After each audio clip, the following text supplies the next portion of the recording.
Bonjour à tous, grande journée pour le pape François qui est arrivé au Chiapas. Nous sommes à 800 km au sud de la capitale fédérale Mexico, à la frontière du Guatemala. Et dans cette région vivent de nombreuses tribus indigènes victimes de discrimination pendant des siècles. Le pape François tenait à venir ici pour se rendre au plus proche des populations qui souffrent. Il faut dire que le Chiapas, c'est l'état le plus pauvre du pays. À plusieurs reprises déjà, depuis son arrivée sur le sol mexicain, le pape François a rappelé l'importance et la richesse de ces cultures indigènes qui font partie intégrante de l'identité du Mexique. Mais voilà donc venu le temps de la rencontre. Le pape François a été accueilli ici à San Cristobal de las Casas par des slogans: vive le pape des pauvres, vive le pape de la lutte, vive le pape qui nomme des évêques pour les pauvres.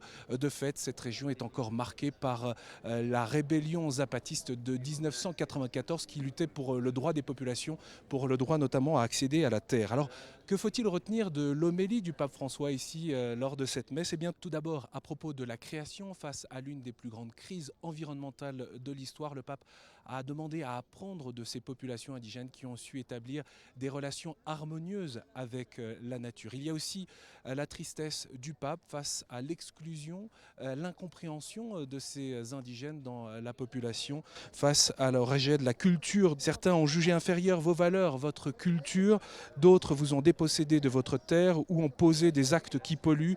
Que cela nous ferait du bien de faire un examen de conscience et d'apprendre à demander pardon. Et le pape reconnaît enfin comme légitime cette aspiration à la liberté.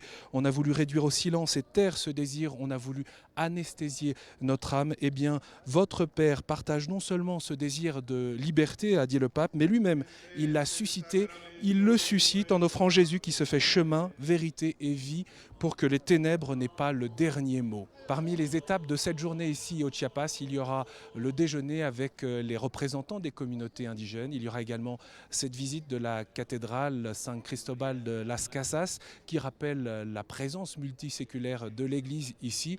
On peut noter en passant qu'en 1970, il y avait 96% de la population qui était catholique. Aujourd'hui, ils ne sont plus que 58% au profit des évangéliques et des pentecôtistes. Et puis, dernière étape de la journée, la rencontre avec les familles. Ce sera à Tuxtla Gutiérrez et bien sûr, ce sera à suivre en direct sur KTO et sur le site internet de KTO.